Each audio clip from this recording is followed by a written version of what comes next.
Welcome to the World War I podcast, produced by the MacArthur Memorial. I'm your host, Amanda Williams. Join me as we explore a wide range of interesting topics related to World War I.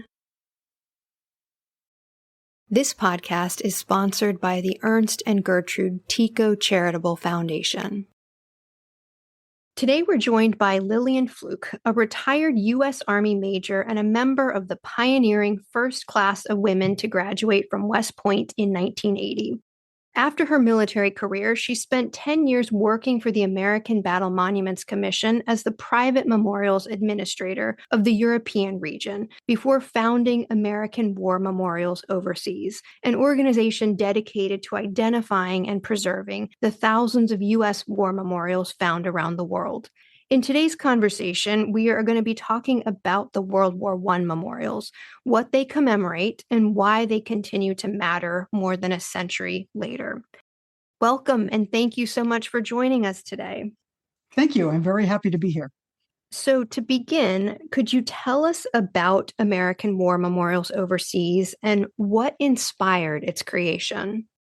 Well, I moved to Paris in 1995 and got hired by the American Battle Monuments Commission as an engineer. They had some end of year's money to spend and didn't have enough engineers to sign off on stuff. And that contracting job, originally that 3-month contracting job, evolved into a 10-year stay where I was a contractor and then an employee and starting to do engineering projects as a facilities engineer, but evolving into managing the private memorials in the world. That is, all of those war memorials that ABMC doesn't have the mission or the funding to care for, but yet they get an awful lot of letters from and a lot of input on.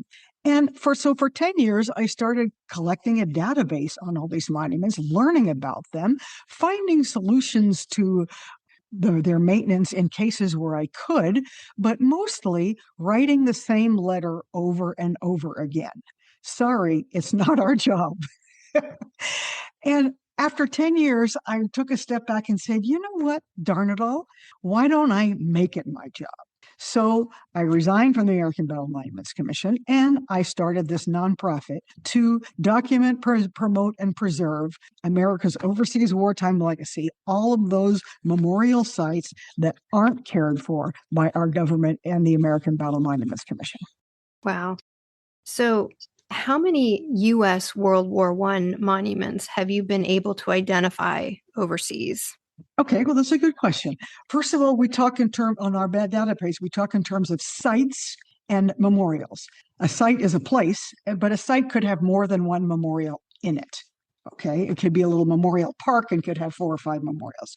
So World War I sites, we have 484 World War I sites in our database right now, which includes 722 memorials. But let's talk about what is a memorial, because there's a bunch of stuff in there that you might not think of right off the bat. First of all, yes, obviously we have our plaques, our memorials, and our markers, our classic kinds of things, sculpture kinds of things that you're looking for. What's the difference between a memorial and a marker? A memorial memorializes, a marker says this happened here, this plane went down here, this guy was shot here. They're really the same thing. So if you're looking at plaques, memorials, and markers, there's 324 of them in the database. But we also have commemorative objects. When World War I was over, there was a frenzy of units putting up memorials wherever they were. The 2nd Infantry Division put up a big concrete boulder during every limit of advance. There's over 25 of them. The 5th Infantry Division put up these big Washington Monument-like stels that are about 3 meters high. Some divisions didn't do anything. Some divisions did stuff all over the place. There was nothing paid attention to aesthetics. Some of the stuff is really ugly. Truth, greatest division ever. Well, they can't all be greatest divisions ever, right? Nor even who the land belonged to. So there's a really interesting congressional hearing that happened after the war there about out of control private memorials, basically. And the result of that was the creation of the American Battle Monuments Commission. which was not the Cemeteries Commission. It was the Monuments Commission. They had nothing to do with the cemeteries until after the First World War, until between the wars. So Pershing was the guy in charge and made a bunch of rules. And one of those rules was it has to be something useful. The last thing these French town needs is another memorial going up. There's memorials all over the place. What they need are water supplies, wash houses, fountains, community centers, bridges. Okay, so that was one of the criteria for creating new stuff was what we call a commemorative object because we have to classify it as something. So there's some wash houses, there's some bridges, there's some fountains, there's some buildings, community centers, and we have 45 of them in the database. We count them as a memorial. We count museums as memorials. We have 27 of them for World War I in the database. And then we have a category that has a lot of stuff in it that's really interesting. It's an isolated burial. Okay. When a U.S. soldier was killed, we contacted the next of kin and asked the next of kin, what would you like to do with the remains? Would you like to repatriate them home, or would you like to leave them here in Europe in one of our cemeteries? 60% of the people wanted them to come home. 40% of the people wanted them to stay in Europe. And it was the same figure for both wars. There must be something with the human spirit involved in that decision-making process. Teddy Roosevelt was the ex-president at the time, and his son Quentin was a fighter pilot that was shot down behind enemy lines, said, oh, no, a tree lies where it falls. Leave him where he is. Oh, but Mr. President, you can't do that. He's in the middle of a farmer's field. And he really was in the middle of a farmer's field. I mean, it's really hard to get to. On a muddy day, you need boots up to your armpits to get in there. Okay. He said, no, read my lips. He bought the land and he said, my son stays here. Okay. Well, what is that? That's an isolated burial. A family that chose to leave the remains where they were. And that kind of grew into another category. So there's a handful of them, I would say 30 or so, where the family actually chose to leave the soldier where they fell. But then there was the families that say, yes, we want him to come home. But home isn't here in Lawrence, Kansas. Home is in Ireland. Home is in Montenegro. Home is in Sicily. Home is in Italy. So we have these families repatriating remains to an overseas location outside of the American cemetery system. So we consider those isolated burials. They're very hard to track because the record only says repatriated to Sicily. And there's a lot of dots on that map in Sicily, and they're really hard to find if you don't know exactly what you're looking for. So that's one of the ways you can have an isolated burial. And the other way you can have an isolated burial is there's American soldiers fought for the Brits. Okay, so they're buried in British cemeteries. And some Americans were just assigned to a British unit, but they're buried in British cemeteries. So that's an American, again, outside of the U.S. cemetery system that's buried overseas. So an isolated burial, we have 324 of them in our database. But there are those three different kinds of isolated burials. So that's a long answer to your question of 722 memorials, because 722 is more than you would really think, because half of those are these isolated burials that we're talking about. I had no idea about those isolated burials. It's really fascinating. I have this map of where, maybe we can put it in the file later, a map of where these guys are buried. These families were repatriated. There's a World War I Medal of Honor winner in Montenegro in the family cemetery. It's just crazy, because his family was from there, and there he is, and he's still there. What's his name?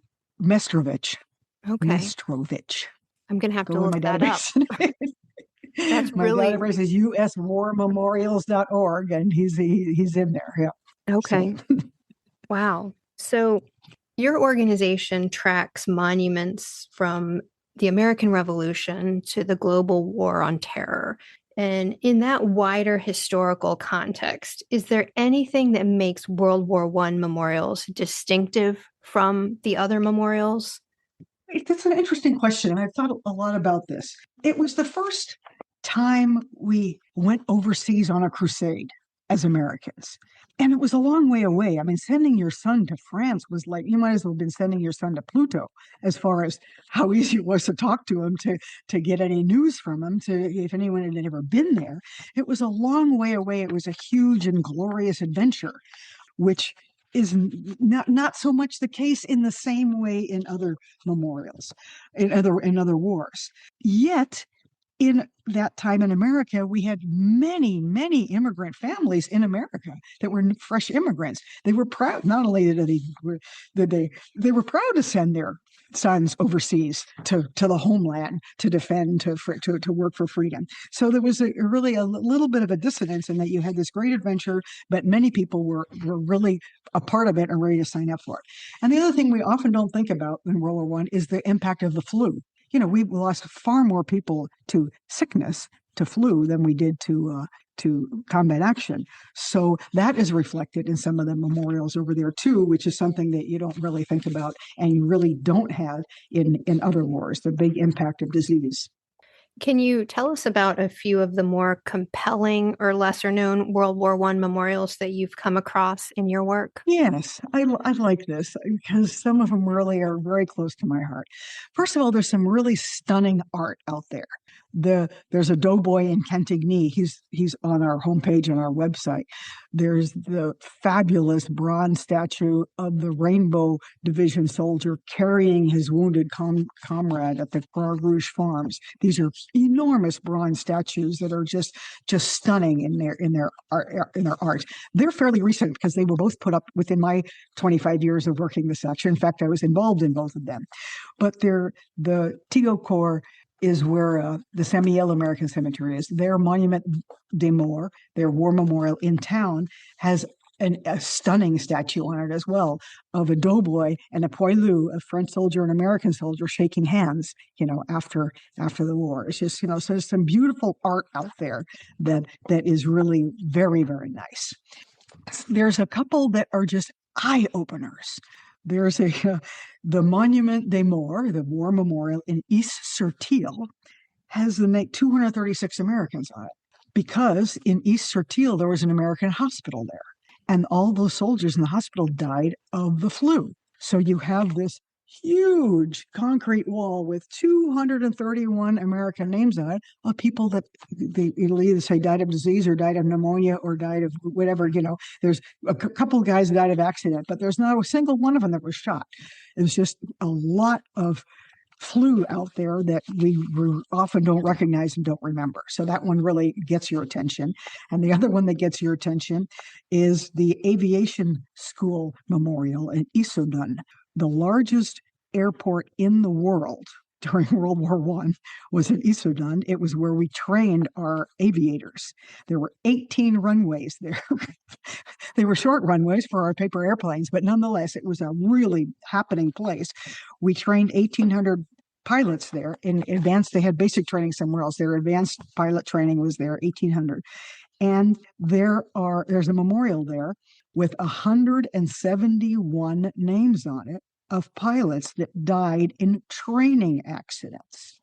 We have one training accident today and the world stops and they do this investigation and that investigation and shut down flight operations and everything. 171 training accidents in 18 months. That's 10 a month. That's over 2 a week. I mean, it's just amazing to get your head around what was going on there. And that was the cost of doing business. And we needed to get these guys flying, and flying was a dangerous business. So that's what they did. Wow, that one will open your eyes. The one I personally like best, as far as emotional impact, is a tiny plaque on a tiny rock in a tiny corner of a tiny town in France. And it's to Sergeant Dudley Tucker. Sergeant Dudley Tucker was in the Lafayette Escadrille. So his name is on the American Volunteer Monument in Paris, and his isolated burial is inside of the Lafayette Escadrille Memorial outside of Paris. But this little monument in the corner says that Sergeant Dudley Tucker fell gloriously while fighting 6 enemy fighters. This plaque is put there by his mother, who is proud of him. Oh, I tear up every time I think about that. That mom, you go girl, good for her getting that all the way over there and installed. And 100 years later, it's still there, and people are still thinking about Sergeant Dudley Tucker. That one just really affects me. But the one, add a little levity to the situation, the one that always makes me laugh is in Merville. Merville is another small town out there in the east of France. And on their monument de mort, on their war memorial, on one side is the name of all the French soldiers that fell, and on the other side are the 2 American pilots that got shot down in the area. And what's so unique about this is there is engraved into the side of the memorial is this facade of this little engraving sketch of the accident. There's a plane upside down with 2 helmets sticking out and the eyes all crossed. And it's just a gruesome and funny. I mean, it's just it's really gruesome, but it's so gruesome that it's amazing that it's still there 100 years later. This gruesome graphic statue of this airplane accident honoring these 2 Americans. It just cracks me up every time I see it. So those are my compelling. That's my compelling monument collection. Very unique. And we'll try to put a few of those pictures in the podcast description. I will. Yes, I will. But this leads me to my next question. And what do you think all of these memorials reveal about the American experience of the war? And what do they tell us even about how American service members were received by the communities where they were serving? Americans were received really well by the communities, and those communities where Americans were still remember it to this day. Now, that's part of that is because these communities have never recovered from the war. The war was very concentrated in a certain period of France, and that area of France was completely wiped out, and that area of France still has not caught up in terms of population, in terms of economic impact, in terms of all kinds of different measures. But the biggest thing that ever happened in those towns was the Americans being there. So yes, they still remember, and yes, they still honor it. And there's associations and organizations to this day that keep that memory alive. And you can see it in some of these monuments, and you can see it in some of these commemorations they have. But it's not often recognized because it's such a small area of France, and it doesn't make the news in any other part of France for any other reason. And it's a long time ago now, because World War I is really a forgotten war, even in France. In the rest of the places, we had a little revival for the centennial, but now it's in the backseat again. But in the places where it happened, it's fondly remembered and still commemorated. So what can individuals or institutions do to help ensure that these memorials and the stories behind them are not forgotten? Well, that's exactly what we're trying to do is first of all, capture all these in a database so you can find them. If you're going to a different place in France, you can search by that area on a map, you can search by a unit, you can search by a person, you can search by a battle to find, I wonder if there's anything there that's of interest to me. And it's really important. And we try to encourage cultural tourism to those areas. And World War I is especially important as it's really a forgotten war, as I just said. So we're always looking for help. We're looking for volunteers. We're looking for money. We have lots of ideas that we have, and lots of projects out there that we would love to pursue. We have a really viable website. We're getting 3 million hits a month on the website because we have 40,000 people on the website now, and people are really starting to pay attention. That's not all World War I. That's a lot of World War II and later stuff as well. But we seem to have hit a growing concern. But we haven't really been able to monetize that yet.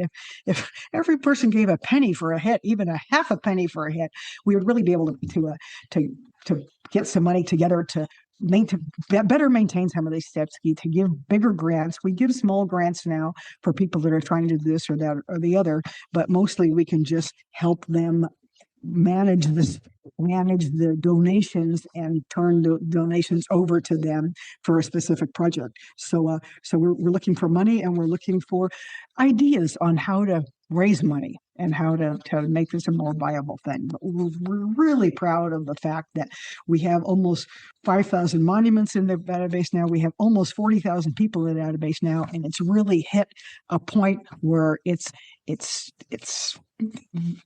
the first page. It's the first hit on Google. For the first page, it hits on Google if you're researching some of this stuff. And we have credibility, and we're getting a lot of back and forth and input from people, which is really making us proud. So, but yes, please help us with ideas and money. And the website, I'd encourage our listeners to check it out, is uswarmemorials.org. And there's really just a Correct. wealth Yes. of information and those databases about these different wars and the memorials that are overseas. So, and it's global. There are sites all over the world. So it's quite a collection of information. So I would encourage people to check that out. And we'll put the website in the episode description as well. So, Lil, any final thoughts? Well, I really appreciate the opportunity to do this and to talk to you. People often ask me, "Why are you doing this?" Okay, how can you be so excited about a mission that's so centered on death? And that misses the whole point of what we're trying to do when we remember the dead and their sacrifices. Because every one of these monuments, every one of these headstones, every one of these plaques honoring a soldier in a small town, every name that's on a village monument doesn't signify the death, but it signifies what those deaths have accomplished. It's a celebration of the freedoms we enjoy, of the mutual sacrifices endured to achieve those freedoms, and the great U.S. and allied cooperation that continues to this day because of those struggles. Yeah, a war memorial is a remembrance of the past, but it's a beacon for the future, and it's a reminder for us to constantly nourish our ties to other countries and other peoples to prevent this from happening again, to keep those memories alive, not to dwell on sadness and death, but to think about heroism and sacrifice and the price of freedom, and to keep that freedom alive. And today, more than ever, we need to be thinking about those kind of things with all the stuff that's going on in the world today. Thank you so much for taking the time to chat with us today. Thank you for having me. I really enjoyed it very much. And we'll have to keep checking in to see how things are going. Excellent. We hope you enjoyed that episode. If you have questions, comments, or topic suggestions, the MacArthur Memorial team wants to hear from you. You can reach us at macarthurmemorial@norfolk.gov or find us on X at MacArthur1880 or on Facebook and Instagram as MacArthur Memorial.